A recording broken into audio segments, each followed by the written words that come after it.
Hola, buenos días. Nada más apóyenme diciéndome si escuchan o no mi voz, si se escucha bien o no. Sí se escucha, profe. ¿Sí? Ok, Sí. perfecto. Muy buenos días, mi nombre es César Ojeda, yo voy a ser su profesor de lógica. El día de hoy, por razones de salud, no voy a mostrar mi cámara, pero ya en la siguiente semana, pues yo creo que ya les muestro mi hermoso rostro. Ok, bueno, antes de iniciar, les quiero contar un poco sobre cómo va a estar las clases, porque pues originalmente ustedes son de modalidad presencial, ¿ok? Por lo tanto, pues de alguna forma, aunque seguramente ya han llevado otras materias anteriormente en línea, pero sí hay que tocar algunos detalles de cómo va a funcionar eso.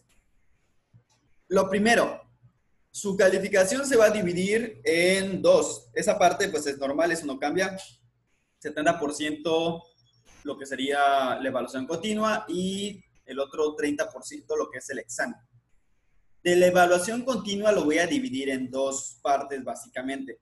Es decir, 35% de esa evaluación continua va a corresponder a lo que sería la, la actividad de clases, las actividades de clases, bueno, tareas de clase, vaya, que son actividades relativamente pequeñas que se puede hacer dentro de una hora de clase, ¿ok? Normalmente son pequeñas, no les dejo tanto, no creo que les haya costado tanto hacer una lectura de 4 hojas.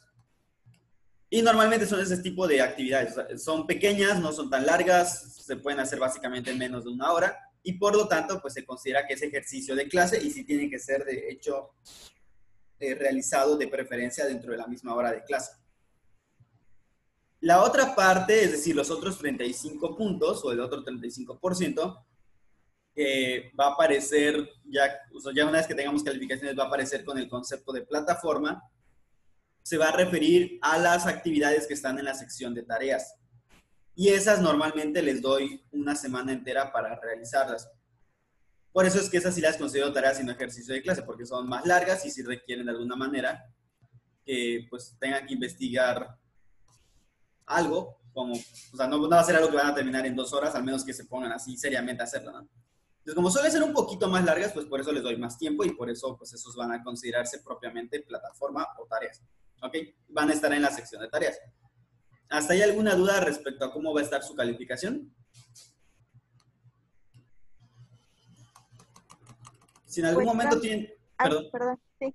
Pues tanto así como dudan, no, al menos yo no. Nada más ahorita en la primera actividad, pues sí, me está costando un poquito de trabajo. Estoy volviendo a leer las hojas. Entonces no sé si nos podría dar chance de contestar eh, o a qué se refiere también a discusión, porque nos pone que en modo de discusión respondamos, expliquemos lo que entendimos de la lectura. Entonces esa es mi duda, como que en modo de discusión. ok. Lo que pasa es que cuando tú entras al foro, o sea, si te das cuenta, eso es un foro. Tú le das clic y entras y te va a aparecer la misma instrucción que veías en tu pantalla, Ujú. pero abajo de esa instrucción te va a aparecer un botón que dice añadir un nuevo tema de discusión. Cuando tú le Ah, das clic, ya. básicamente es como hacer un comentario en Facebook, con la única cuestión de que no es tan intuitivo como hacerlo en una red social. Pero básicamente tú le das a añadir un nuevo tema de discusión y se va a abrir un cuadro de diálogo donde tú escribes pues, lo que tengas que decir.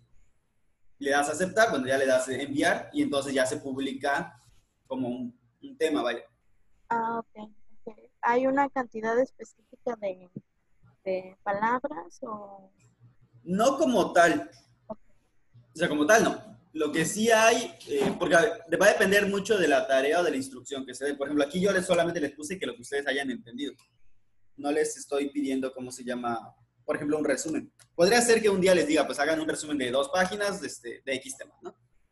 Eso sí podría pasar que en algún momento se los pida, pero en general va a depender de lo que diga la instrucción. Entonces, normalmente no ando pidiendo algo tan complejo, justamente porque la idea es que esto sea algo que puedan hacer en un tiempo corto, ¿ok? Entonces, básicamente esa es la intención de esto. Ah, ok, ok. A ver, nos permítanme aquí Pero, terminar. No, continúa, perdón. sí, pero sí, por ejemplo, ahorita que termina la clase, nos da chance de contestarlo, bueno, de subir el... lo comentaré. Sí, sí, sí. Sí, solamente traten de que no se vuelva costumbre porque luego, ¿cómo se No, no, no, llama? sí, sabes. Luego os atrasan o no lo hacen y porque como hoy pues sí fue directamente primero la actividad y ya luego la sesión. Ah, Entonces, desafortunadamente, algunos de sus compañeritos de los sábados han tenido la mala fortuna, no la mala fortuna, sino el mal hábito de no hacerlo, confiándose en que luego va a poderse. Entonces sí le voy a poner tiempo, o sea, sí le voy a dar un chance después, pero va a tener un tiempo límite para que no, yo para saber si le estás entregando mucho tiempo después, pues también igual si te bajo puntos. ah, Por mucho tiempo después, supongamos una hora después de todo el relajo. Voy a tratar de que no sean tan largas, justamente para que no pase eso, ¿ok? Ahorita pues sí fueron 4 hojas, pero ya luego vamos a ir haciendo otras más sencillas, ¿de acuerdo?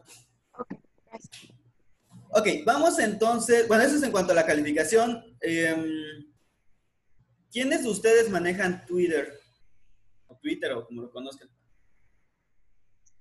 Yo, profe. Yo. Ok, les voy a pedir que los que no lo manejen, pues se creen una pequeña cuenta. Y los que lo manejan, pues, ¿cómo lo hacemos? Les voy a pasar mi número de WhatsApp y mi cuenta. El WhatsApp, el número de WhatsApp se lo estoy pasando para que creen un grupo en el cual les puedan mandar pues mensajes rápidos, ¿no? O sea, no sé, digamos de que la misma instrucción que les di por correo, pues se los pueden mandar por el WhatsApp y más rápido ya saben lo que tienen que hacer posteriormente. ¿Ok? En cuanto al Twitter, una vez, ya por el chat les estoy mandando mi teléfono. Una vez que ya tengan el grupo de WhatsApp hecho, entonces me agregan. Ya cuando lo terminemos de usar o terminemos la materia, pues ya me pueden borrar si quieren. Me agregan y me van a mandar por ahí todas sus cuentas. O de una vez, para los que lo tengan y lo puedan hacer de una vez, pues les paso mi usuario, que también ya está debajo de mi teléfono en el chat. ¿Ok? Ahora te voy a explicar para qué va a ser el Twitter, pero básicamente la idea o la intención es que todo eso que vamos a estar aprendiendo en lógica lo vean pues en una cuestión real, ¿ok? Porque el académico puede ser muy bonito, pero hay que ver cómo funciona bien. Y para eso vamos a estar viendo discusiones y vamos a estar participando tal vez en alguna otra discusión. La otra cuestión es que también por aquí les puedo compartir materiales o alguna discusión en particular que me parezca interesante que vayan leyendo para el análisis, ¿ok? Maestro, Y pues la verdad es que les voy a responder más rápido por ahí que si me mandan un mensaje de plataforma. ¿Mande? mi Twitter es de cuenta fandom, no importa. Puedes crearte una exclusivamente para la materia si quieres, o puede ser esa, o sea, no hay ningún problema, siempre y cuando, pues obviamente, o sea, las cuestiones personales, por ejemplo, no les voy a etiquetar. O sea, si ven ahí que de repente yo hablo algo que no están de acuerdo ustedes, no pasa nada, o sea, eso ya es personal. Cuando yo los etiquete en algo es porque esa parte sí va a ser parte de la clase propiamente, o es algo que pueden estar analizando y que también puede funcionar como ejercicio de clase, aunque no tenga una calificación como tal, pero que puede funcionar como ejercicio de clase para el análisis y luego discutirlo, obviamente, durante la sesión.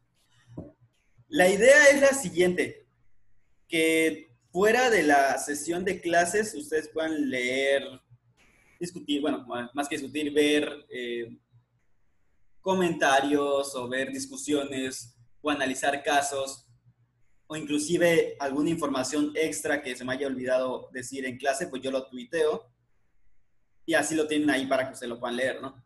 En eso sí los etiquetaría. Ya luego de eso, bueno, ya lo pueden hacer lo que quieran con su Twitter. Pero solamente es para eso. Ya cuestiones personales de lo que ustedes compartan, sigan, con eso no me voy a meter yo, eso ya está sobre cada quien. Solamente traten de que sí sea una cuenta decente, ¿verdad? Por una cuestión que una vez pasó con alguien por ahí, pero fuera de eso no pasa nada, ¿ok? Entonces, básicamente lo vamos a usar como herramienta temporalmente para la cuestión de análisis de discusiones, de conceptos, entre otras cosas, ¿ok? Y bueno, como ya les pasé el mío, pues ahí me van agregando los que ya lo tengan, los que no, pues vayan creándolo y pues ahora sí vamos a comenzar propiamente con la clase. ¿Alguna duda hasta el momento?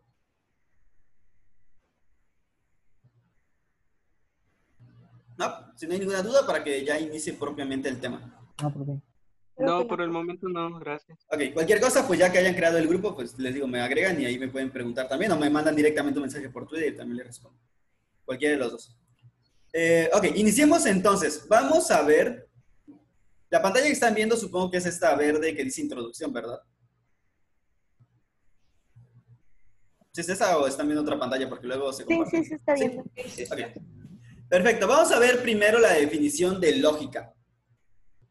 Que de alguna forma ustedes estuvieron leyendo no tanto la definición, pero sí una cuestión sobre los enfoques. Y si no me equivoco, el primer enfoque que leyeron, que estaba dentro de esas 4 páginas, era el enfoque psicológico, por así decir, ¿no? Veamos primero entonces qué es la lógica. De hecho, aquí tengo abiertas las discusiones que estaban, no, más bien lo que ustedes contestaron de la actividad inicial y ahorita la voy a ir leyendo, pero mientras, viendo la definición de lógica. La lógica tiene muchísimas definiciones como otras tantas disciplinas, pero todas tienen algo en común. Por ejemplo, si ustedes leen, bueno, aquí de hecho están viendo algunas de las definiciones que hay de lógica, tenemos que Aristóteles de hecho vamos a decir que es el padre de la lógica. Obviamente no porque él ha creado la lógica, sino simplemente porque es el que la estudió y la sistematizó primero. Y en este caso él la llamaba la ciencia de la demostración. Aquí sí hay que aclarar algo. Los griegos por demostración no entendían lo que entendemos hoy nosotros, ¿ok? ¿Por qué me digo esto? Porque hoy en día si nosotros hablamos de demostración, lo que la mayoría suele entender por ella tiene que ver mucho con que sea algo que tú puedas, vamos a decirle, mostrar a la otra persona. Es decir, como es algo empírico, algo que se puede tocar, sentir, ver, observar, normalmente decimos que se tiene que demostrar mostrándotelo, ¿ok? En el caso de Aristóteles y de los griegos en general, cuando ellos hablan de demostración, se refieren a hacer un razonamiento. Por ejemplo, ¿qué podría ser un razonamiento? 1 más 1 es 2.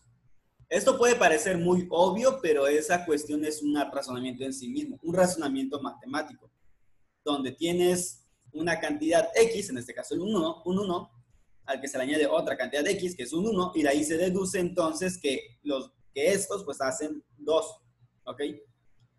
Esa es una forma muy sencilla. Otra forma de decir demostración es, si el sol parece una bola de fuego, por lo tanto tiene que quemar, ¿ok? Hasta ahí eso son simplemente premisas. Yo siento calor del sol, por lo tanto parece que el sol sí es una bola de fuego. Eso ya es una demostración. No una demostración muy buena que digamos, pero es una demostración. O sea, básicamente una demostración estamos hablando de un razonamiento. Más adelante en el curso van a ver qué es un razonamiento, cómo funciona y por qué muchas veces las discusiones no son argumentos. Son juicios, son prejuicios, son un montón de cosas, pero normalmente no son razonamientos porque la gente no suele razonar. Más bien suele decir o afirmar cosas sin demostrar o sin hacer un razonamiento del por qué lo dicen.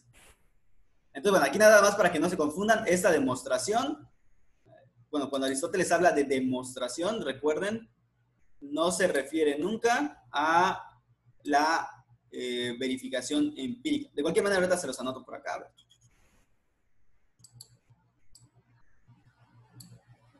Okay. Centro. Entonces, recuerden, no se refiere a evidencia empírica. Ok, pregunta. ¿Sí saben qué significa que algo sea evidencia empírica? No, profe, la verdad no. ¿No? Ok, perfecto. Se los pregunto por la siguiente cuestión. Se supondría que esto se supondría, no quiere decir que... No pasa nada si obviamente no lo saben, pero... en teoría ustedes deberían de saber ya eso porque debieran haber llevado en segundo cuatrimestre, en el segundo cuatrimestre, la materia de teoría del conocimiento. Cuando ustedes llevaron teoría del conocimiento es donde ustedes vieron qué es el conocimiento y las corrientes, por ejemplo, el racionalismo, el empirismo, el idealismo y todos esos. ¿Sí los recuerdan? ¿Eso sí recuerdan haberlo llevado? Sí. Ok. Bueno, cuando hablamos de evidencia empírica nos referimos justamente a esta corriente llamada empirismo, que esto significa que tiene que haber algo por la experiencia, algo que básicamente tú hayas vivido, tocado, sentido, palpado, o que se pueda palpar, observar, tocar, y que también se utiliza mucho en ciencia para referirse obviamente a algo que ya ha pasado por un proceso normalmente experimental, pero que la base es la misma, que sea algo que se pueda medir, tocar, palpar, ¿no? Entonces, cuando yo digo que la demostración en Aristóteles y en los griegos en general no es evidencia empírica, es que ellos eran más bien de estar razonando, o sea, de que a partir de un principio tú sacaras una deducción. Por ejemplo, todos los hombres son mortales, ¿ok? Hasta ahí creo que todo el mundo estamos de acuerdo, todos morimos. Bueno, todos los seres humanos son mortales. Voy a ver aquí el nombre de uno de ustedes. Esther es ser humano, por lo tanto Esther es mortal, ¿ok? Eso sería una demostración para Aristóteles y para los griegos. No tanto el que yo pueda verificar efectivamente que tú seas algo, sino que yo a través de un principio, en este caso el principio universal es pues que todos morimos, pues entonces si tú eres parte de ese todos, pues aparte tienes que morir, ¿no? En cambio, evidencia empírica sería que yo te tengo que mostrar cómo te estás muriendo. Entonces, nada más para que haya esa diferencia. La ciencia actual funciona por evidencia empírica y normalmente esto decimos que la ciencia ha demostrado, pero por la ciencia se ha demostrado, estamos refiriéndonos a que hubo un experimento o algo que se puede medir, tocar, palpar, para decir que X cosa funciona. ¿Ok? Bueno, esta es la demostración de Aristóteles. Estas notas simplemente se las digo para que no haya confusiones. Hay que entender que muchas definiciones en cualquier disciplina tienen que ver mucho con el contexto en el que se decía y que no es lo mismo como nosotros lo entendemos. Tenemos luego la otra definición. Es la parte de la ciencia que enseña el método para alcanzar la verdad. Esta la decía San Agustín o Agustín de Hipona. En este caso, vuelve a mencionar la parte que es una ciencia, pero aquí le agrega algo más. Ese algo más es esta palabrita en particular, que es la de enseñar el método. De hecho, es más la palabra método como tal. Es decir, para San Agustín no solamente es una ciencia, sino que aparte es también el mismo método como se alcanza. Por lo tanto, la lógica tiene hasta aquí dos sentidos. El primer sentido es el sentido de la ciencia, es decir, como una disciplina que estudia cómo hacerlo, pero también el sentido de que la lógica es el método en sí mismo, es decir, la forma como se hace. Y que por lo tanto quiere decir que el ser humano de por sí piensa de una forma y hay que enseñarnos a cómo pensar correctamente. Luego tenemos otra definición más que le agrega otro concepto extra. La ciencia de las leyes necesarias del entendimiento y de la razón. Esto lo dijo un autor llamado Kant. Los hemos puesto así en este orden porque Aristóteles es el más antiguo, luego le sigue San Agustín alrededor del 300, 400 después de Cristo, y Kant, que ya es del siglo XVII, es decir, es más reciente, más cercano a nosotros. En este caso le agrega la palabra leyes, es decir, la ciencia de las leyes necesarias, que es otra palabra importante aquí, del entendimiento y de la razón. Por lo tanto, para él, esta disciplina lo que estudia es cómo se supone que tiene que darse de forma necesaria, es decir, que no puede ser de otra manera, el funcionamiento de lo que nosotros llamamos entendimiento y razón. En Kant son dos cosas distintas. El entendimiento y la razón son dos cosas distintas. Esto lo debieron haber visto en teoría del conocimiento, lo que es el entendimiento, que es la razón en Kant o en el idealismo kantiano. Si no lo vieron o si no se acuerdan, les invito a que le den una repasadita a sus apuntes de teoría del conocimiento, aunque ya haya sido el cuatrimestre pasado, creo. Pero ahí denle una leidita. Y si no, pues búsquenlo en Google. De cualquier manera, seguramente en algún momento les voy a tener que explicar esto porque tiene que ver con la lógica también. Ok, ¿cuál va a ser nuestra definición para fácil? O sea, para nosotros, que también recoge de alguna manera todo lo dicho anteriormente y que de alguna forma va a ser más sencillo también que ustedes lo recuerden. Entonces, si yo les llego a preguntar la definición de lógica de la que les estoy indicando, que sería esta de aquí abajo. Se la voy a mostrar en rojo. Okay. Esta de acá. No es que sea la mejor o que sea mejor que las anteriores, pero de alguna forma recoge lo de las anteriores y está un poco más sencillo de entender. Ok, para nosotros la lógica va a ser la disciplina que estudia las estructuras o formas de pensamiento. Ok, ya sea que digan estructuras o que digan formas de pensamiento. ¿Cuáles son las formas de pensamiento? Bueno, aquí se las anoto rápidamente. Cuando hablamos de formas de pensamiento, estamos hablando de el concepto, en primer lugar, del juicio y de lo que va a ser el razonamiento. ¿Ok? Entonces recuerden estos tres. Concepto, juicio, razonamiento. Son tres estructuras o tres formas de pensamiento que hasta cierto punto son interdependientes unas de otras. Y esto es lo que propiamente vamos a estudiar en lógica, en general. Como consecuencia de estudiar la estructura del pensamiento, lo que hacemos, además de estudiar las estructuras en sí misma, es cómo funcionan. Es decir, cómo puedo yo tener un concepto que sea, pues vaya, que esté bien hecho, ¿no? Porque va a haber algunas actividades que les vamos a llamar actividades conceptualizadoras. Del juicio, por ejemplo, ¿qué es un juicio? ¿Cómo se divide el juicio? ¿Qué clasificación hay? ¿Cómo funcionan los juicios? ¿Qué hago yo cuando estoy haciendo un juicio? Y el razonamiento, lo mismo.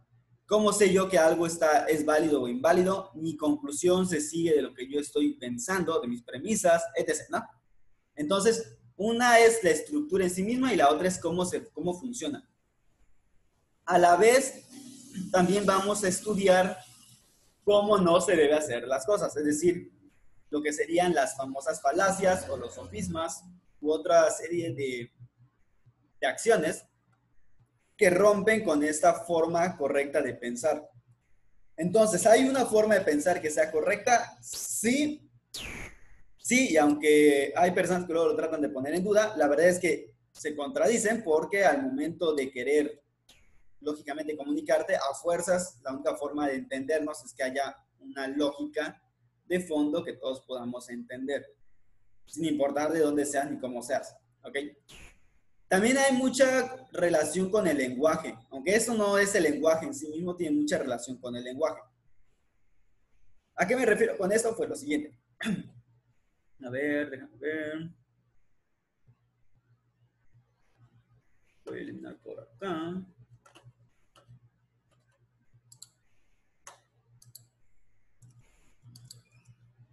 Ahorita les voy a mostrar un ejemplo, de hecho, pero...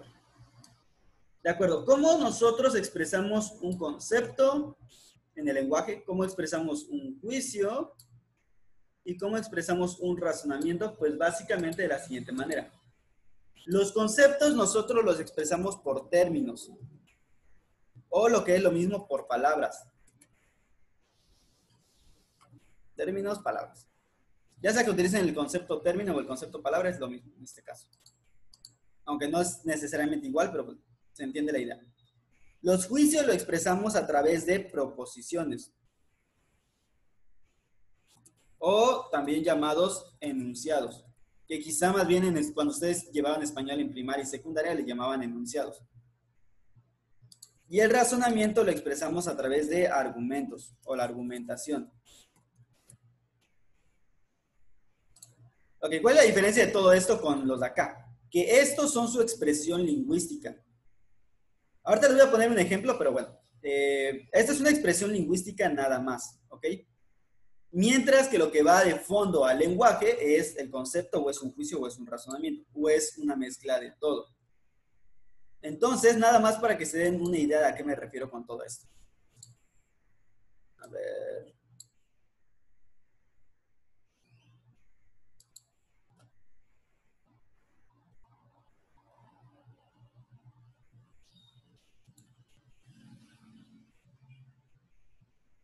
Permítame un momento. Y nos vamos a hacer un pequeño ejercicio antes de continuar. Quiero que se imaginen un perro, ¿ok? Traten de pensar en un perro. Así les doy 30 segundos para que piensen en un perro y ahorita en el chat, una vez que hayan pensado un perro, díganme, o sea, escríbanme en el chat cómo se imaginan a ese perro, cómo ven ese perro en su cabeza, ¿ok? Entonces tienen 30 segundos, ya está contando el reloj, entonces pónganse a pensar cómo ven un perro.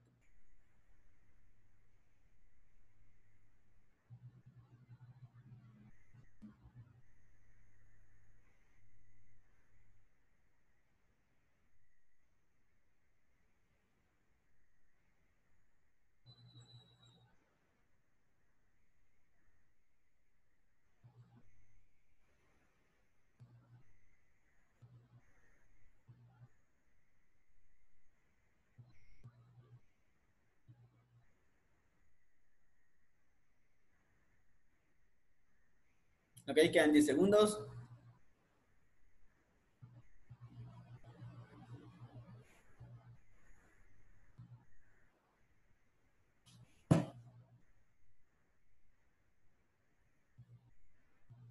Ok, tiempo. Si alguien no ha acabado, puede terminar, no se preocupen. Ahorita voy a empezar a leer cada uno de ellos para que vean la comparación.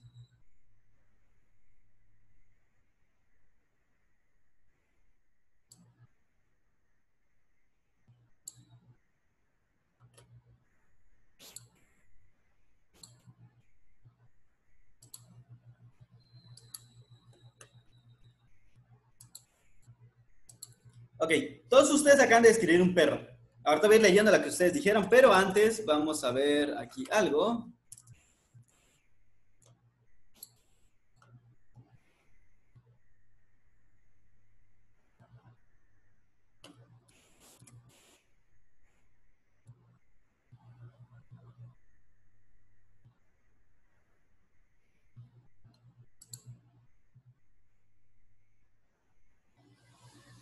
Ok, comienzo a leer lo que ustedes escribieron. Dice, a ver, chat.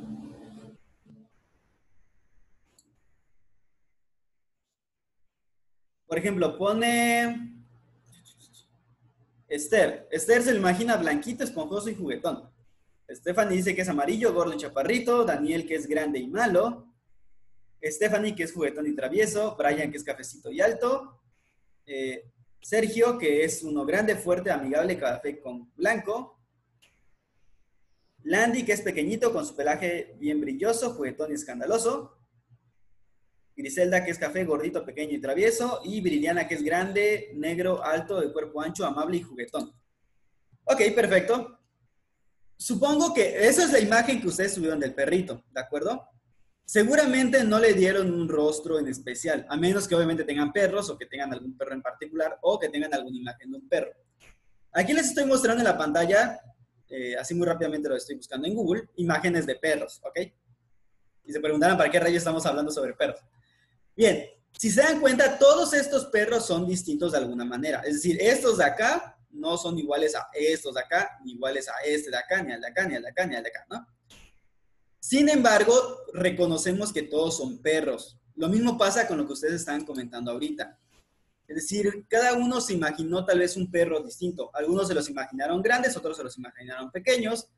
En el caso de Daniel hasta puso que es malo. Hay otros que se lo imaginaron con color amarillo. Bueno, aquí se lo imaginan amarillo. Hay otros que se lo imaginaron cafecito, otros que blanco. Aunque creo que en general todos se los imaginaron cafecitos. ¿Ok?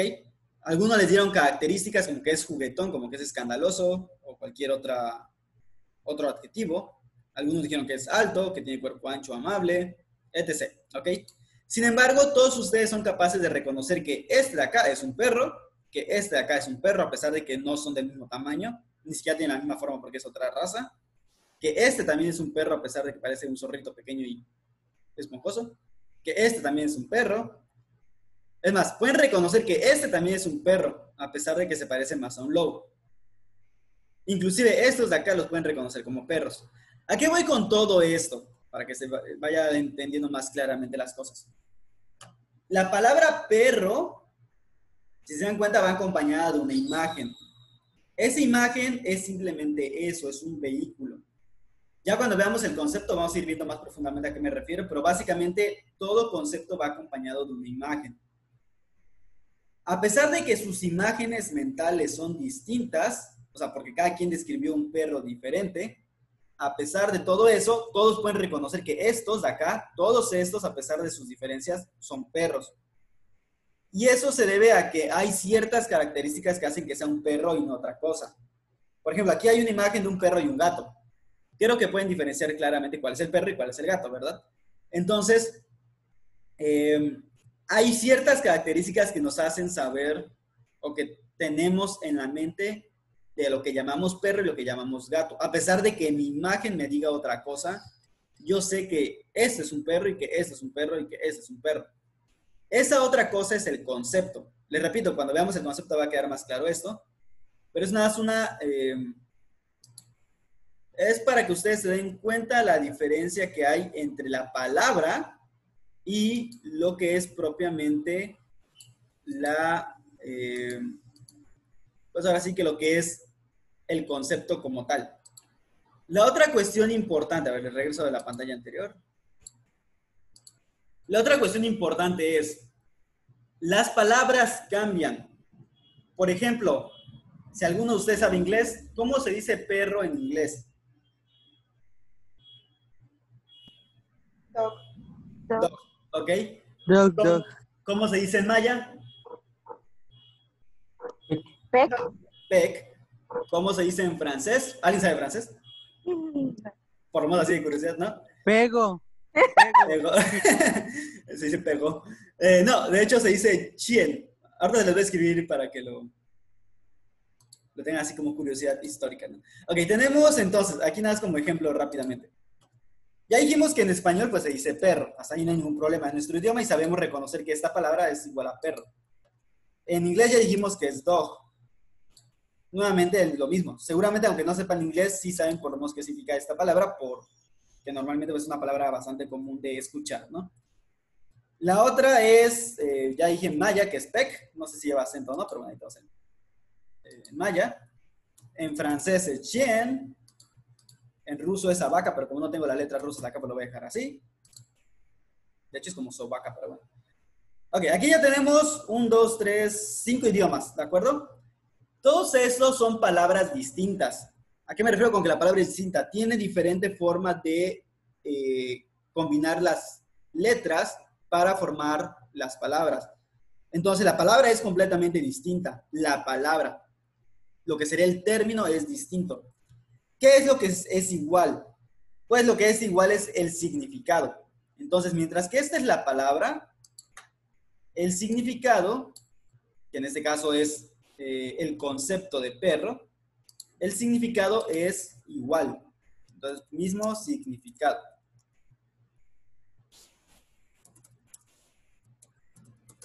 A pesar de ser distintas palabras. Cuando veamos el concepto vamos a ver por qué eso es importante, pero, porque sí vamos a meter un poquito la cuestión del lenguaje o de la filosofía del lenguaje.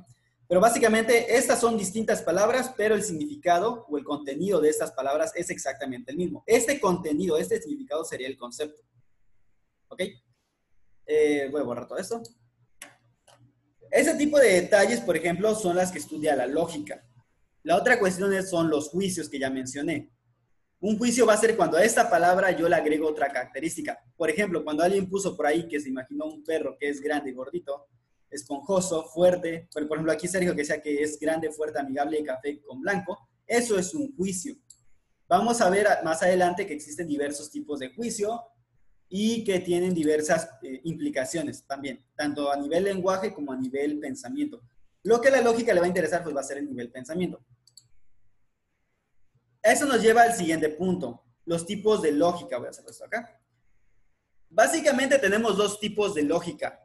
Una le vamos a llamar lógica formal y la otra le vamos a llamar lógica informal. Cuando hablamos de la lógica formal, estamos hablando de las estructuras que he mencionado anteriormente. El concepto, el juicio, el razonamiento. Cuando hablamos de lógica, y sus reglas y leyes y todo lo que lo rige. Es decir, cómo pensar correctamente.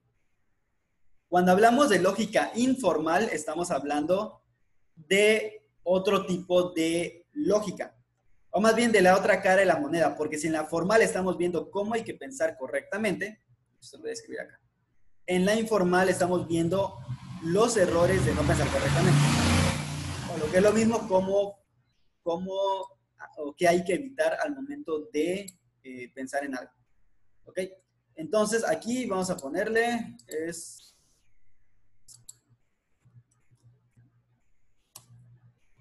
aquí es cómo pensar correctamente. ¿Ok? Eso es lo que se enseña en la lógica formal y en la lógica informal, los errores del pensamiento. Errores no en el sentido psicológico, sino en el sentido lógico. Es decir, que la estructura no esté bien hecha. Entonces aquí tenemos los errores. Y por lo tanto, lo que no hay que hacer al momento de pensar. Eso sería la definición más o menos tradicional de la lógica informal. Otro punto de vista es que la lógica informal estudia las mismas estructuras, pero aplicado en ambientes cotidianos. Yo creo que esto queda claro en cuanto a lo de aplicarlo en ambientes cotidianos. No es lo mismo que tú estés hablando eh, como psicólogo, digo, en ese caso ustedes están formando como psicólogos. Digamos que ustedes ya fueran psicólogos. No es lo mismo la forma como tú tienes que investigar, expresarte o desarrollar las ideas en tu campo de estudio para decir que lo que tú estás diciendo, pensando es científico, a cómo tú te comunicas con tus compañeros o amigos, familiares, conocidos en la vida cotidiana. ¿Por qué? Porque hay gente que suele decir cosas que se entienden en el contexto, que si nosotros la podemos analizar desde un punto de vista formal, pues es incorrecto. O que por lo menos cae mucho en falacias. Esos son los famosos errores del pensamiento, pero tal vez no signifique nada más que sea un error, simplemente que la forma como nos comunicamos cotidianamente no va a respetar muchas veces las reglas porque pues simplemente no, la gente no las conoce, no las ve necesarias o se entiende por el contexto, es decir, se entiende por algo que está más allá de la misma estructura lógica. ¿Ok? Por cierto, si alguien tiene alguna duda, algún comentario, alguna observación, lo puede hacer. Simplemente recuerden que que les da una opción de poder, creo que es en el chat. No, en participantes hay una opción que hay 3 puntitos y ahí creo que no, no pueden hacerse. Ahorita les digo dónde se puede hacer. Chat. Ay, bueno, se me olvidó. Sí, Si sí, alguien... es en participantes, está la opción de levantar la mano, ¿no? Ah, bueno, ahí, exactamente. Entonces, ahí en participantes, el que quiera alzar la mano, pues puede alzar la manita y con eso puede participar o en su defecto por el chat y yo leo la participación o el comentario que tenga. ¿Ok? No lo encontré, por cierto, pero qué raro, normalmente lo encuentro rápido. Ok, bueno, entonces básicamente esa es la diferencia entre las dos lógicas, ¿sí? Lógica formal, cómo se piensa correctamente con las estructuras que he mencionado anteriormente, y lógica informal, pues cómo se da en el ámbito cotidiano y por lo tanto los errores que suele haber de pensamiento. Que le podemos llamar falacias o sofismas, entre otros, o paradojas. Bien, pasemos a lo siguiente. Tengo aquí, ya, listo. Los temas que estudia la lógica formal. La lógica se puede dividir de muchas maneras. Ya mencionamos una. Una es dividirla entre formal o informal. Si lo queremos dividir desde el punto de vista, vamos a llamarle histórico, tenemos 2 tipos de lógica. Una lógica que vamos a llamar tradicional y otra que vamos a llamar lógica simbólica o moderna. En este curso vamos a ver las 2. De hecho, quiero darle énfasis a la simbólica, pero tenemos que comenzar a fuerzas con la tradicional para que tengan las bases. De hecho, mi intención era ir combinando ambas, pero creo que las voy a revolver más. Entonces, primero vemos la tradicional y ya luego vamos a ir viendo los temas de la lógica simbólica. La lógica tradicional tiene como fundador a Aristóteles, y a partir de Aristóteles tiene una serie de autores que han hablado, han estudiado los problemas lógicos desde algunas perspectivas más o menos distintas a la de Aristóteles, pero que en general siguen manteniéndose entre los límites de lo tradicional, por así decirlo, ¿no? Uno de esos casos, pues, es el mismo Aristóteles. Aristóteles, me parece que en la lectura que les dejé sí lo dice. ¿Recuerdan cuáles son las principales obras de Aristóteles de lógica? De hecho, creo que hay una en especial que es la que menciona el libro. Si no se acuerdan, no se preocupen, pero sí díganme. ¿Se acuerdan o no se acuerdan? ¿O sí lo leyeron? Sí lo leí, profe, pero No como recuerdo. fue rápido, pues no me acuerdo. Ahora sí, ahí sí fallé. Ok, ¿alguien de casualidad sí se acuerda?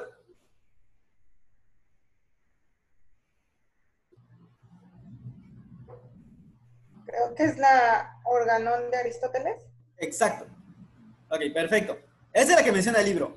El órgano, pero no es el único que tiene, o sea, pero no lo dice el libro, pero sí tiene más. Entonces, este sí le voy a señalar por lo menos algunas de sus obras. Tiene varios. Uno es el que acaba de decir su compañera, que es el órgano. Lo que pasa es que en griego se acentúa diferente en español. A ver. Órgano. Este va a ser uno. Otro importante que va a tener él va a ser el Periermeneias.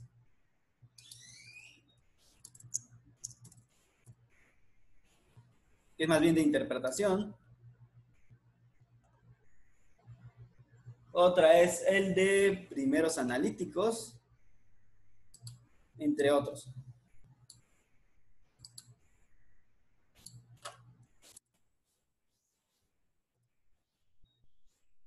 Ok, o sea, tiene varios. De hecho, son como 4 o 5. Tenemos algunos de estos, ¿ok? El más interesante, no el más interesante, más bien es incorrecto. El más nombrado suele ser el órgano, pero en realidad son muchos, o sea, son varios tratados que tienen de lógica en los que tiene disperso su pensamiento o su sistematización sobre esto. Y en general, la mayor parte de la lógica se le agradece a Aristóteles. A partir de él y de estas obras van a empezar a surgir otros. Por ejemplo, Porfirio va a ser ya, si no me equivoco, de la época romana. Va a tomar a Aristóteles y va a añadirle su árbol, que es el famoso árbol de Porfirio, donde menciona algunas cosas que Aristóteles ya había dicho, pero que no están tan sistematizadas. Francis Bacon ya en el siglo XVI, XVII, en el siglo XVII, XVII aproximadamente, le añade o vuelve a tomar un concepto de Aristóteles que era el de la inducción y crea un nuevo órgano, que es como le llama, que es de hecho como está directamente oponiéndose al órgano de Aristóteles, porque si este era el órgano de Aristóteles, él va a decir que es el nuevo órgano, ¿no? Entonces tenemos a Francis Bacon. Luego, más reciente, en el siglo XVIII-XIX, tenemos a Stuart Mill, que también va a hablar sobre el método inductivo del que habló Francis Bacon y que ya había hablado Aristóteles, etc., ¿no? Básicamente todos estos tienen en común el que van de la mano con lo que dicen, no rompen tanto. Y básicamente su estudio pues se centra en el concepto, el juicio, el silogismo o el razonamiento, la inducción, que es en lo que suele tocar los temas y que son los primeros temas que vamos a ver. Nuevamente, yo podría dar el tema combinado con la lógica simbólica, pero para no revolverlos más voy a usar el método tradicional, es decir, primero lo tradicional y ya luego lo moderno. La lógica simbólica, en cambio, es reciente, y por reciente me refiero que es del siglo XX. O sea, no tiene más de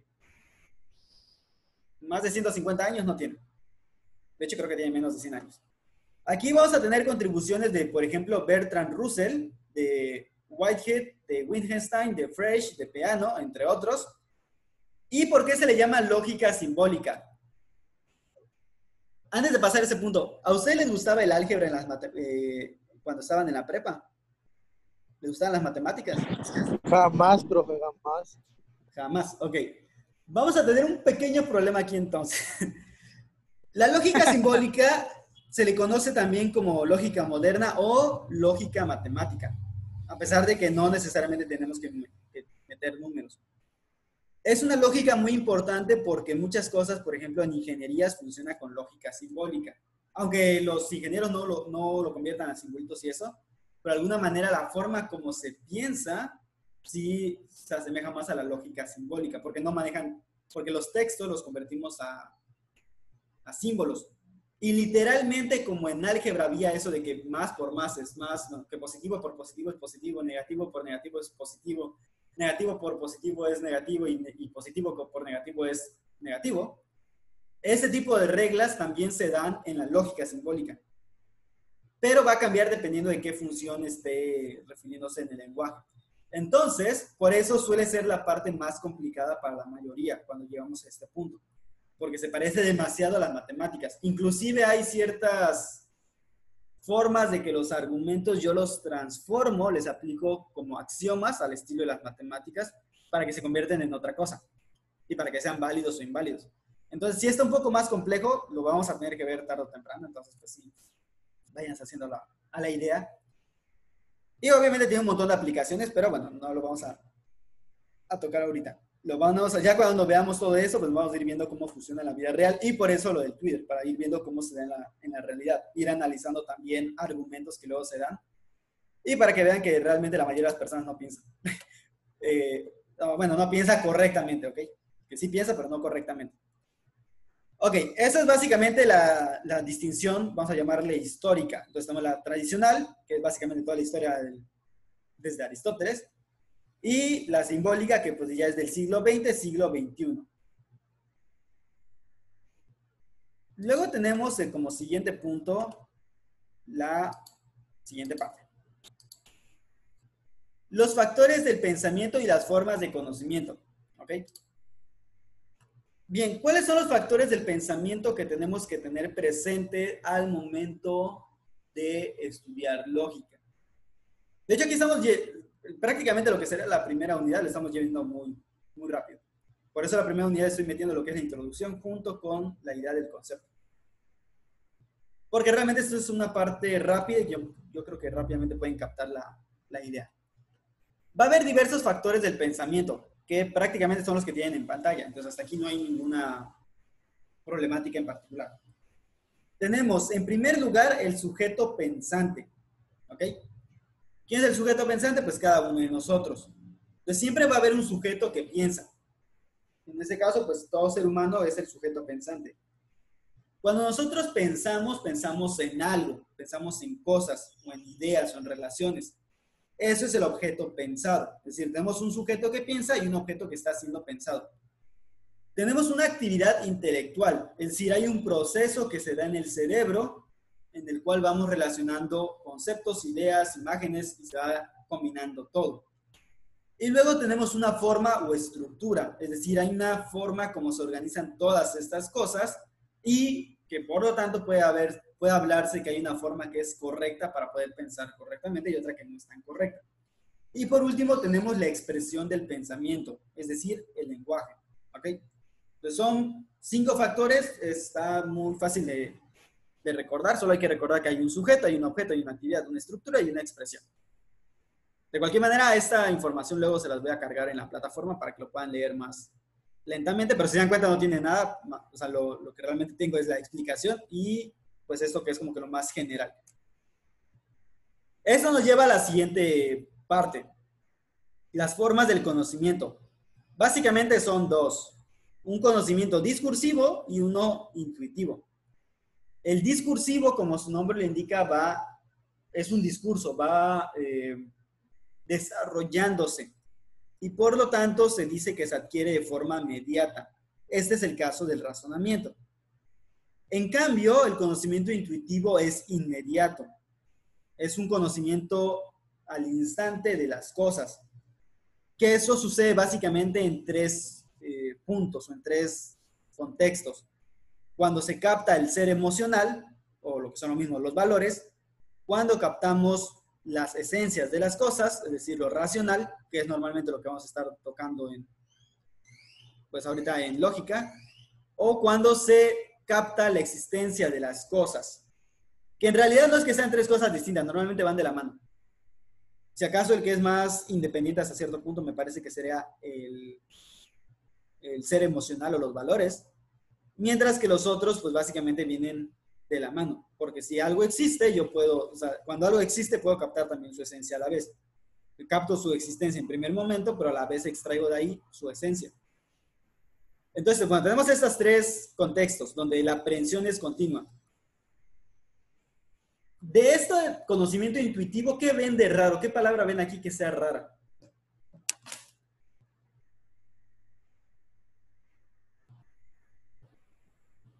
Volitiva. Volitiva, ok. Ok, voy a enseñar las palabras que me dicen que son raras. A ver. Ok, esta es una palabra que dicen que es rara. Otra.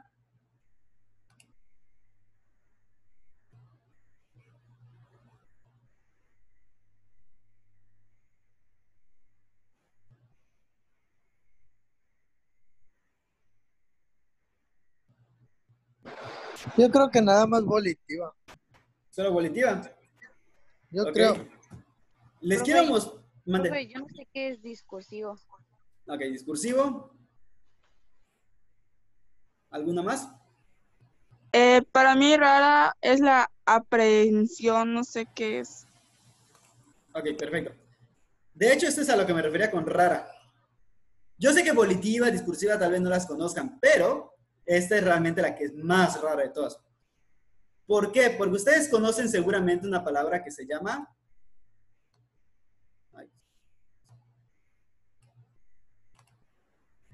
Seguramente ustedes saben qué es esto. ¿No? O sea, esa palabra, la aprender, yo creo que ustedes, todo el mundo sabe qué es aprender.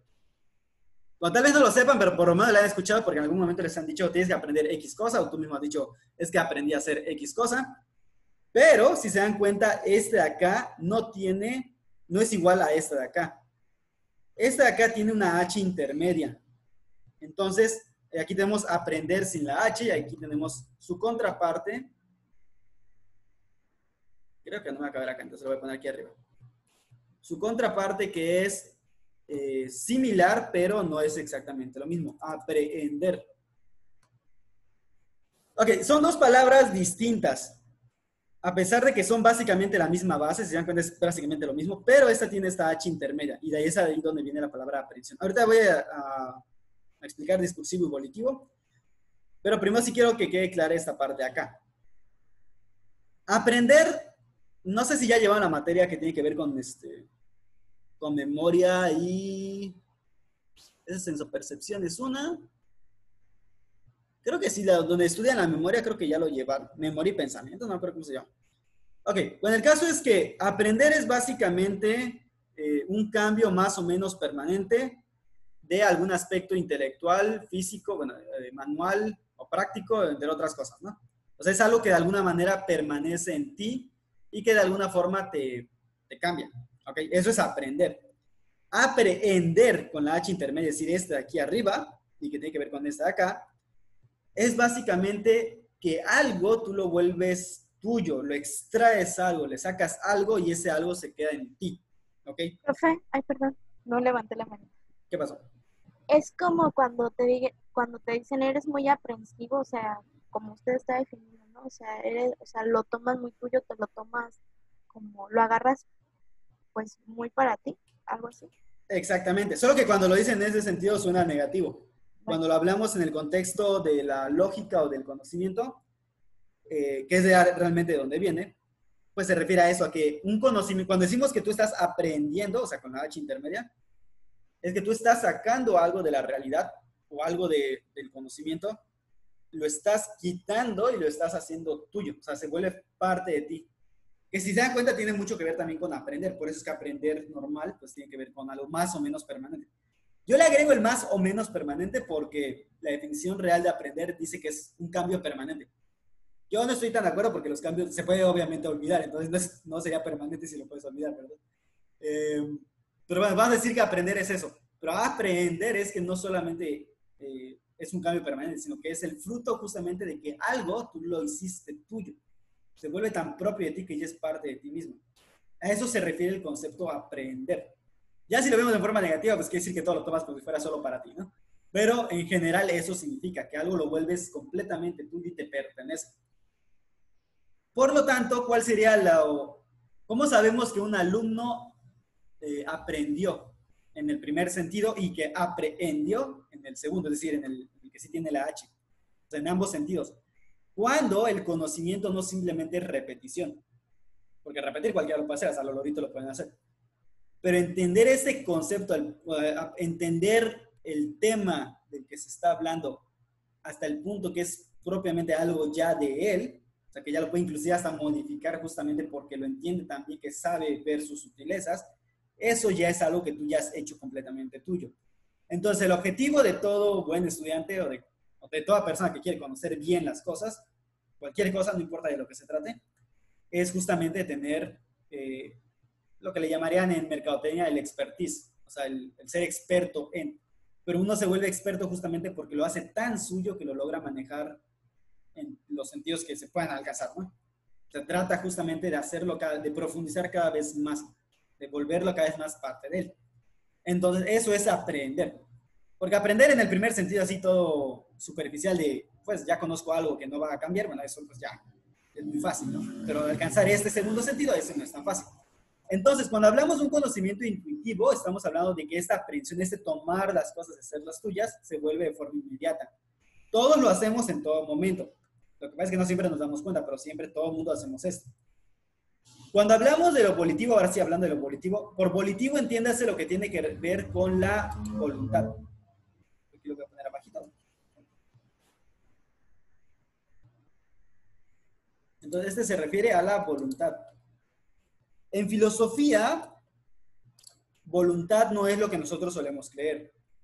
Voluntad normalmente la gente, bueno, así más fácil para que vean que no me estoy engañando. Para ustedes, ¿qué es voluntad? Lo pueden poner en el chat si quieren, pero ¿qué dirán ustedes que es la voluntad? De acuerdo a lo que ustedes sepan o creen o les han contado o ustedes han asumido que es voluntad. Pueden escribirlo les doy un minuto para que lo escriban en el chat. ¿Qué es lo que ustedes suelen entender con esa palabra?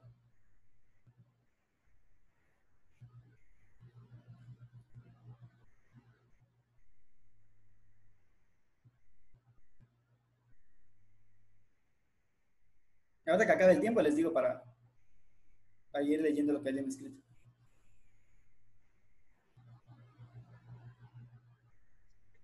Profe, Mande. disculpe, pero ¿cuál era la palabra? Es que fui a tomar agua. Voluntad. O sea, ¿qué es lo que Ok. ustedes entienden por voluntad? Lo que ustedes entiendan, lo que ustedes sepan, o como normalmente lo toman. Ok, gracias.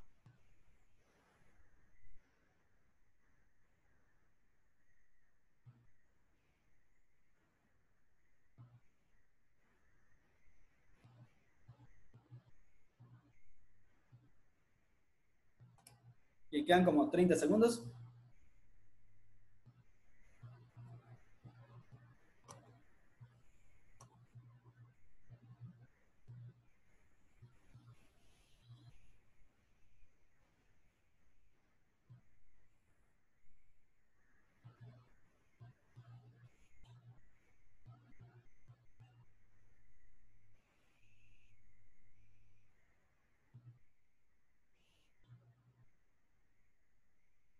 Ok, tiempo. Si alguien no lo ha escrito, pues ahorita vaya escribiendo en lo que leo lo de los demás.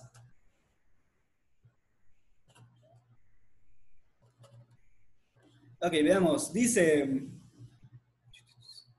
Stephanie, hacer algo por mí mismo sin que nadie me lo diga. Viridiana, tu propia fuerza. Esther, mi capacidad de hacer algo. Griselda, el querer hacer las cosas por decisión propia. Lo que hace que las personas por sí mismas hagan una acción o situación por sí mismos. Ok, ese lo dijo Brian. Hacer las cosas por tu propia fuerza. Viridiana, Landy, lo que yo considero necesario. De acuerdo. Si se dan cuenta, la mayoría coincide. Daniel dice que la intención de hacer algo. Ok.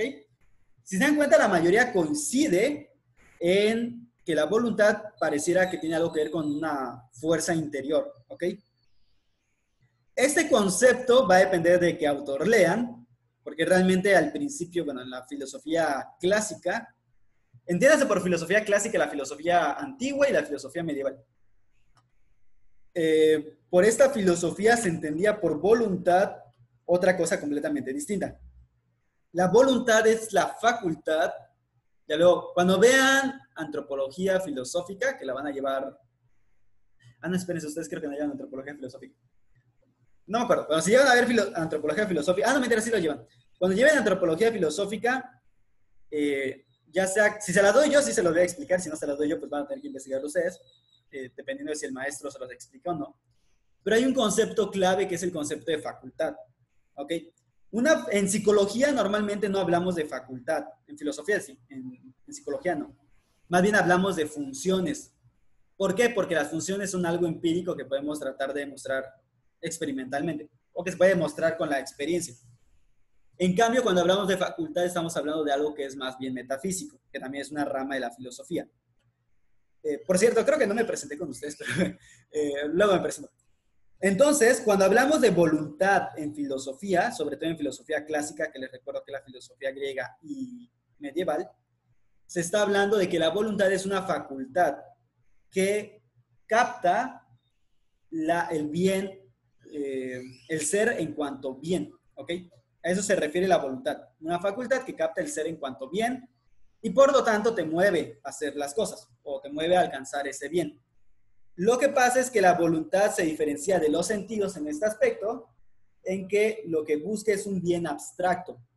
El bien que busca la voluntad no es un bien concreto. Es decir, no es que a ti se te antojó comer cereal Nesquik como a mí hace rato y por eso fuiste y abriste el refrigerador. Eso sería un bien concreto.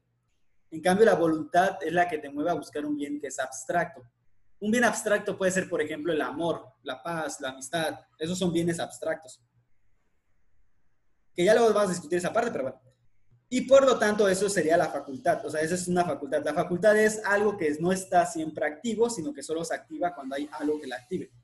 En este caso, cuando hay algo que existe, como que eso, obviamente, mientras todo pueda existir y pueda ser captado por nosotros, cualquier cosa puede ser objeto de la voluntad. Es decir, yo puedo sentir o yo puedo buscar el bien que hay detrás de eso. ¿Ok? No el bien concreto, sino el bien que hay detrás. Por ejemplo, cuando yo como cereal, hay un bien detrás más allá de simplemente comer el cereal, que va acompañado de un bien concreto, el sabor, el antojo, saciar una necesidad física o fisiológica, como es el hambre, pero en el fondo hay algo más. Y ese algo más pues va a ser la voluntad. Es decir, tú estás captando que ese cereal es bueno, ¿ok? Y lo mismo pasa cuando se trata del mal, lo vas a rechazar, pero es un mal abstracto. Les repito, eso ya lo van a ver más profundamente, o deberían de verlo más profundamente en antropología filosófica. Tiene sus aplicaciones bastante interesantes en psicología, cuando lo quieres aceptar y no lo rechazas como lo hizo Freud. Pero, entonces, vamos a dejarlo por el momento en que eso es cosa de la voluntad y que voluntad es aquello que te mueve a buscar el bien abstracto. ¿Okay? La facultad que te mueve a buscar el bien abstracto.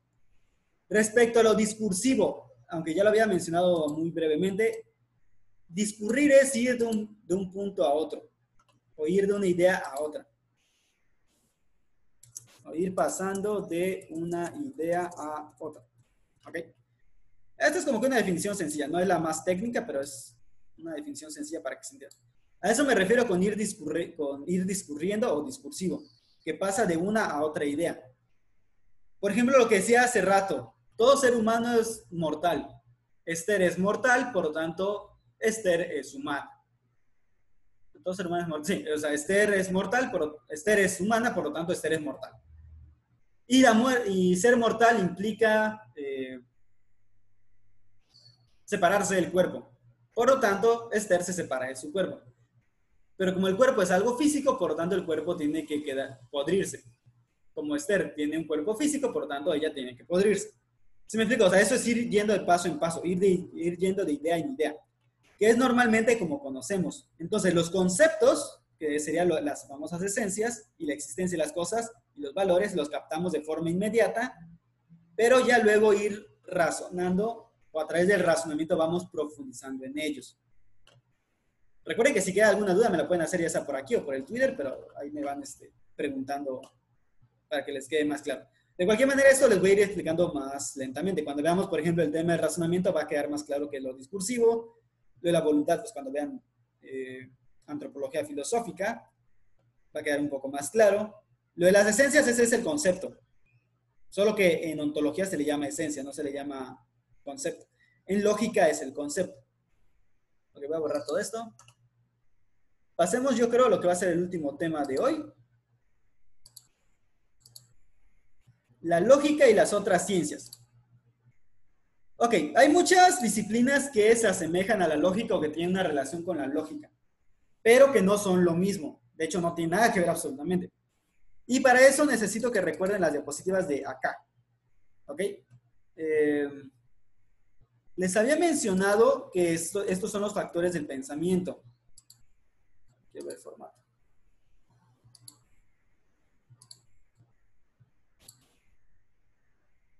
Ok, estos son los factores del pensamiento. Decía que el primer factor es el sujeto pensante. Eso ya lo había mencionado anteriormente. ¿Quién estudia el sujeto pensante? Pues hay muchas disciplinas. Por ejemplo, tenemos a la antropología, tenemos a la biología, tenemos a la psicología. Es decir, hay muchas disciplinas que estudian al sujeto pensante. Inclusive puedo mencionar la antropología filosófica, no la antropología experimental o empírica, que van a estudiar al ser humano, es decir, al sujeto que piensa, ¿ok? Entonces, esto es como que lo primero. ¿Quién estudia el sujeto pensante? Pues todas estas disciplinas. ¿Quién estudia el objeto pensado? Bueno, nuevamente aquí va a entrar que lo va a estudiar la teoría del conocimiento. O también llamada noxiología. Por eso ahorita lo escribo. ¿Quién estudia la actividad intelectual? Pues lo estudia la psicología, básicamente, pero también puede ser la neurología y sus combinaciones. Pero voy a poner psicología para rato. El que estudia la forma o la estructura del pensamiento va a ser, entonces, la lógica. Y la que estudia la expresión, pues va a ser la lingüística y asociados. Voy a nombrar lingüística en general para entender lingüística, gramática, ortografía y todas las demás. ¿Ok? Entonces, si se dan cuenta, para poder yo estudiar el pensamiento necesito entender todo esto. Pero la lógica se encarga única y exclusivamente de la forma o la estructura. Esto es por una cuestión bastante lógica. Esa cuestión bastante lógica es que recuerden que hay dos tipos de ciencias. Una ciencia que vamos a llamar formal y otra ciencia que vamos a llamar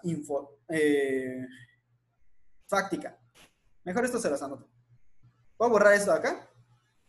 ¿Están tomando, por cierto, toman apuntes con su libreta o algo cuando están en videollamadas? Sí. Sí. Ah, ok, Profe. perfecto. ¿Les puedo borrar esto? Un momentito, no. Ah, ok. Si no, se los escribo aquí al lado, solo que no creo que quepa. Yo normalmente tomo screens. Sí, pues mejor. Bueno, como quieran, se pueden anotar lo que necesiten, pero el caso es que sí les conviene luego anotar algún apunte. Porque recuerden que no todo está en las diapositivas. De hecho, la mayor parte no está en las diapositivas. Es solo un apoyo. Ok, les decía que hay varios tipos de ciencias. No sé si esto ya lo vieron, pero yo normalmente es con lo que inicio cuando doy introducción a la psicología. Y luego lo vuelvo a repetir en otras materias. Tenemos ciencias formales. Ya en filosofía de la ciencia esto lo vamos a ver más profundamente si yo les doy la materia. Tenemos ciencias formales y tenemos ciencias fácticas. Cuando hablamos de ciencias formales estamos hablando de ciencias que se fijan en la estructura o relación que hay entre ideas o conceptos. Estos conceptos pueden ser cuantitativos o pueden ser cualitativos. Si son cuantitativos va a ser matemáticas. Entonces, a ver, se lo voy a poner por acá. Yo sé que aquí no se ve muy claramente porque estoy haciéndolo sobre un fondo que no tiene nada que ver, pero aquí tenemos, por ejemplo, las matemáticas, que es una ciencia formal, y tenemos a la lógica, que va a ser una ciencia también formal. ¿Por qué las matemáticas y la lógica son ciencias formales? Pues básicamente porque se encargan de relaciones entre ideas. Lo que pasa es que en matemática las ideas son cuantitativas, pero al fin y al cabo siguen siendo conceptos, siguen siendo entes de razón. Las fácticas, en cambio, se refieren a aquellas que estudian hechos de la realidad. Es decir, que no son simplemente ideas, sino que existen fuera de nosotros. Y eso es lo que significa que sea fáctico. Aquí vamos a tener básicamente dos tipos de ciencias. Las ciencias experimentales, o también llamadas naturales, entre las cuales podemos incluir la psicología individual, y luego tenemos las ciencias sociales, es decir, las que estudian la realidad humana y de cómo formamos sociedades. Y aquí entraría la psicología social. Entonces, básicamente es así como se dividen las ciencias. Por lo tanto, cuando decimos que la lógica estudia la estructura, es porque la lógica como disciplina está dentro de las ciencias formales. No estudia algo concreto, sino que lo que estudia es la estructura como debe de darse aquello que vamos a llamar un pensamiento correcto. Pero tiene relación con todas las demás que he mencionado anteriormente. Por ejemplo, si yo quiero estudiar al ser humano, que es el que piensa, pues tengo muchas disciplinas, además de estas, que lo estudian. Que más bien lo que va a cambiar es desde qué punto de vista y qué es lo que les interesa.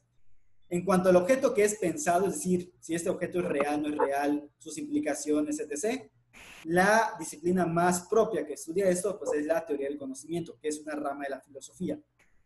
La actividad intelectual, ya mencioné que lo haría la psicología. La estructura de la lógica y la forma como yo le expreso la lingüística, que si no me equivoco estaría dentro de las ciencias sociales también, porque tiene que ver con las relaciones sociales. Entonces, básicamente eso es la cuestión respecto a las ciencias. Entonces, voy a borrar todo esto. Sí, esto simplemente se los puse para que quede claro dónde está la lógica ubicada. Dicho sea de paso, adelantándome un poco a sus otras materias, dentro de la lógica va a estar otra disciplina llamada metodología de la investigación, que es parte de la lógica. Entonces, bueno, voy a borrar esto y pasamos entonces a lo que estaba mencionando anteriormente. Ok, hay muchas ramas que se relacionan con la lógica porque dicen o se asemejan en ciertos puntos. Ok, aquí tenemos la primera, que es la teoría del conocimiento. La teoría del conocimiento se ocupa de la verdad que vamos a llamar material. Ok. No sé si recuerden algo de esta materia cuando la llevaron, porque les repito, la debieron haber llevado en el segundo cuatrimestre. De cualquier manera, se los recuerdo por si no recuerdan absolutamente nada. La teoría del conocimiento lo que estudia es, entre otras cosas, lo voy a poner como por puntos, la posibilidad del conocimiento.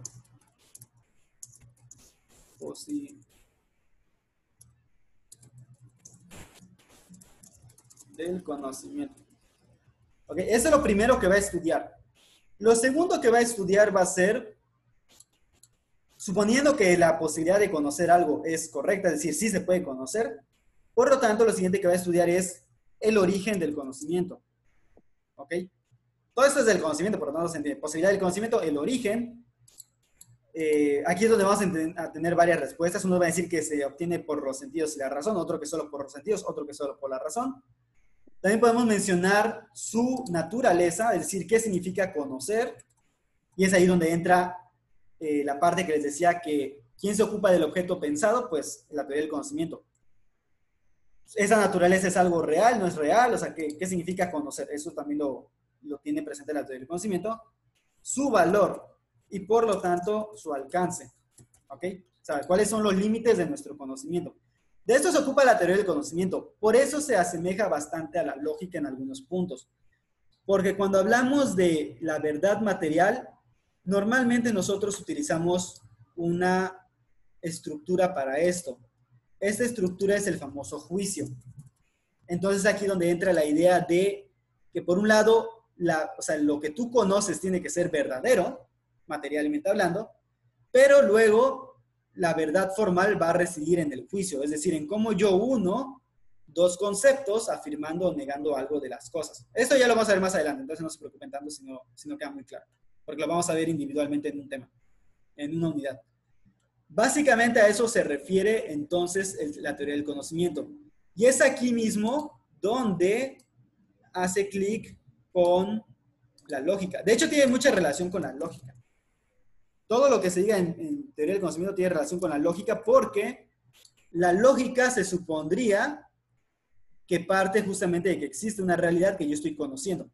Y por lo tanto, mi pensamiento debe adecuarse a dicha naturaleza, a dicha realidad.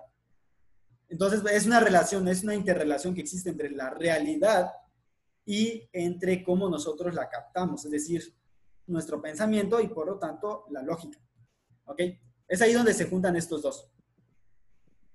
Luego, bueno, básicamente este es el primero, ¿no? La teoría del conocimiento, que va a estudiar la naturaleza de lo que es conocer y por lo tanto, pues ahí ya entra su relación con la lógica.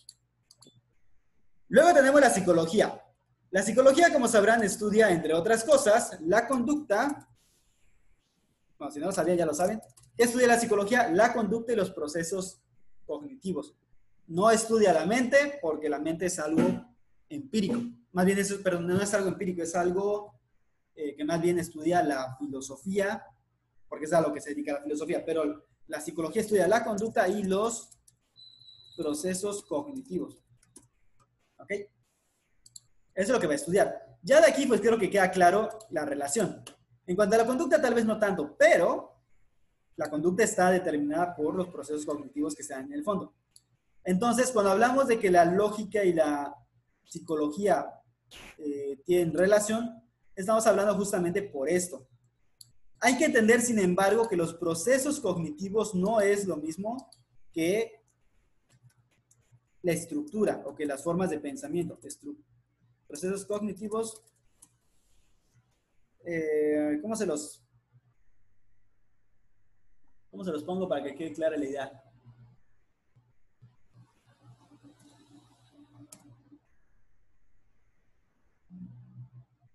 Así se hacía. Distinto de... Ok, sí lo voy a poner esto. Distinto de estructuras.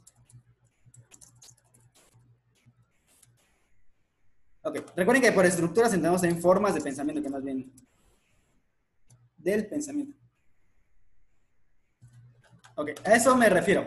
Los procesos no son lo mismo que las estructuras. Es decir, la lógica no es lo mismo que la psicología, aunque tienen relación. La relación se da justamente en esta parte. El proceso cognitivo es una parte, es una cuestión fisiológica, es una cuestión que se puede investigar científicamente, mentalmente hablando, o sea, ya desde un punto de vista netamente psicológico y no neurológico. También es una cuestión de cómo relacionamos la información, las ideas, etc. Y hasta ahí se asemeja mucho a la lógica. La diferencia principal es que no estudia las estructuras en sí mismas, estudia cómo funcionan, cómo se dan el proceso, pero no estudia por qué esta forma tiene que ser esta y no de otra forma, ¿ok? Eso lo estudia la lógica. Tampoco la psicología tampoco te dice por qué un argumento es válido o inválido. Eso lo hace la lógica, ¿ok? La psicología simplemente estudia el proceso como se da. ¿Por qué relacionamos las ideas así? ¿Por qué no las relacionamos? Porque hay gente que no llega o no quiere llegar luego a conclusiones válidas, etc. Pero lo que te dice que es válido o inválido, que es verdadero o que es falso, eso es la estructura. Es decir, eso es de la lógica. Entonces, aquí está lo que estudia la lógica y los procesos, pues es lo que estudia la psicología. Entonces, esto lo estudia la lógica. Por eso es que se asemejan mucho y en muchas ocasiones la lógica es importante para la psicología. Nada más como ejemplo les voy a mencionar que en la terapia racional emotiva, o emotivo-racional, que luego pasó a ser parte de la terapia cognitivo-conductual, hay algo que se llaman pensamientos distorsionados. Es decir, son pensamientos, pero cuando tú te pones a ver los pensamientos distorsionados, que es más bien un concepto clínico, cuando los pones a analizar desde un punto de vista lógico, la mayoría de ellos o son falacias o son juicios categóricos donde deberían de ser hipotéticos u otro tipo de estructuras mal hechas. Y es ahí donde entramos entonces en la lógica informal para ver por qué por qué el pensamiento de una persona se debe llamar distorsionado y cómo corregir entonces el pensamiento distorsionado desde un punto de vista meramente lógico. ¿Ok? Ya luego le pueden agregar la parte psicológica netamente y pues ya va a ser una unión bastante interesante. De hecho, el que lo inventó, o más bien no el que lo inventó, sino el que lo propuso, el que lo ideó o teorizó, pues le encantaba leer filosofía, entonces pues tal vez de ahí justamente surge esta idea. Y otras más por allá que deberían haber visto en bases filosóficas de la psicología. Ok, eso es en cuanto a la psicología. Ya para terminar, porque creo que ya se está acabando mi hora. La gramática, y ya con este termino. Porque creo que ahorita tiene otra clase. Ok, la gramática va a ser otra disciplina que se asemeje mucho a la lógica. ¿Por qué? Porque la gramática va a ser la expresión del... Es gramática, lingüística y todo lo demás. Aquí no lo puse, pero entiéndase que aquí estoy hablando de lingüística en general, con todas sus ramas. ¿Ok? Aquí estamos hablando entonces del lenguaje. Y el lenguaje es la forma como nosotros nos expresamos y como expresamos nuestras ideas. Por lo tanto, el lenguaje, como expresión de las ideas, pues es eso, es un vehículo. Es el vehículo del pensamiento, por así decir. Obviamente aquí hay una discusión de si es un vehículo, cómo llamar o cómo interpretarlo, pero pues para que se entienda la idea vamos a dejarle o asumir que esto es real, ¿no? Porque hay mucho debate sobre si el vehículo, si van juntos o si es distinto, si uno se forma por el otro, etc., ¿no? Por lo menos digamos que cuando nosotros pensamos, lo expresamos y lo expresamos de cierta manera, ¿ok? Y esa forma de expresar todo lo que pensamos pues es justamente el lenguaje que nos permite comunicarnos con otras personas y por lo tanto refleja hasta cierto punto el pensamiento. Sin embargo, sí nada más quiero aclarar algo. Que yo no exprese algo no significa que ahí esté. Nuevamente la idea o la demostración está en los famosos pensamientos distorsionados. Muchas veces los pensamientos distorsionados no es que te pasen por la cabeza como si fuera una marquesina, sino que simplemente están implícitos en la misma acción o en el mismo sentimiento que estás viviendo. Por ejemplo, y ya con esto cierro. Supongamos que tú tienes un ataque de pánico. Es decir, de repente y aparentemente de la nada empiezas a sentir que tu corazón palpita, que tú sudas, que empiezas a perder el equilibrio, etc. Entre otros tantos síntomas que hay con el ataque de pánico. ¿Qué es lo que sucede ahí? Tú tienes una reacción fisiológica, pero tú interpretas a la vez esa reacción fisiológica. Inconscientemente, o más bien, no reflexivamente, tú ya asumiste, es decir, tú ya hiciste un juicio de que lo que estás sintiendo es posiblemente la muerte. Aunque no sea cierto eso, pero tú ya estás asumiendo que esto significa que te está yendo muy mal o que algo malo va a pasar, o no sé. O sea, puedes pensar muchas cosas. Las estás pensando, ya hubo un juicio, o sea, ya hubo pensamiento.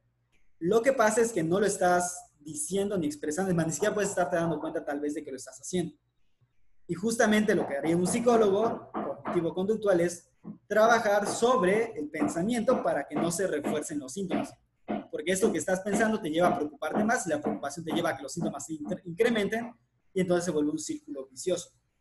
Entonces ahí tenemos una cuestión que es lógica. El pensamiento ya está, el juicio ya está. Inclusive puedes ya haber hecho un razonamiento implícito en el cual, como esto es peligroso, por lo tanto vas a morir, y entonces te empiezas a sentir más desesperado porque es la reacción emocional que acompaña a ese pensamiento. Eso ya lo van a ver más adelante si es que alguien les llega a enseñar este tipo de terapia, pero pues básicamente esa es la idea, ¿no? Entonces, nuestros pensamientos están ya implícitos en muchas cosas, pero lo normal es que lo expresemos a través de palabras, y entonces ahí ya está el lenguaje, ¿ok? Y por lo tanto ahí tiene su relación con la lógica. Bien, vamos a terminar con esto hasta acá. Ya en la siguiente semana continuamos con el resto del material. Y pues recuerden, creen un grupo de WhatsApp, agréguenme y me mandan sus cuentas de Twitter. Les voy a decir ya luego qué vamos a estar haciendo con el Twitter. Bueno, ya vamos a ir empezando a hacer cosas con el Twitter. Entonces, mándenme sus... Manden. Me creo una cuenta de Twitter. Si no tienes, sí. Ok. Si ya tienes, puede ser con la que ya tienes. Siempre y cuando no andes compartiendo cosas. Mientras no sea algo indebido que no debamos de ver en tu vida privada, pues puedes usar la que tengas. Si es algo así como que decía una de sus compañeras que tiene un fan, una como fan... Fandom. Un fandom, bueno, no importa. O sea, no importa, ahí no afecta nada. Pero sí, si tiene otro tipo de cosas, ¿verdad? Bueno, entonces vamos Profe, yo ya lo seguí. Mande, ¿ya? Ah, sí, Ya lo seguí. Sí, ya empecé a seguir algunos. Ok, por el momento es todo. Ya nos vamos a ir poniendo de acuerdo. Ya vamos a ir haciendo algunas cosas. Aquí voy a ir profundizando también en tweets algunas y los voy a ir etiquetando. Pero sí queden en el grupo de WhatsApp y mándenme las cuentas para que... Porque también como hay otros grupos que estoy atendiendo de otras materias, pues para que no vaya a haber pérdida y los etiqueta a ustedes y no anden etiquetando a otras personas que no son. ¿Ok? Miren el grupo de WhatsApp, porfa, y me agregan. ¿Cómo consigo su número? Te los pasé por el chat. Se los vuelvo a pasar rápidamente. Ok.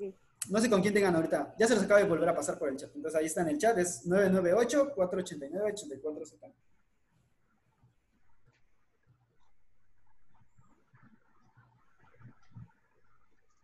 Me dicen que ya lo anotaron para que ya ahorita termine la sesión. Profe, los videos que está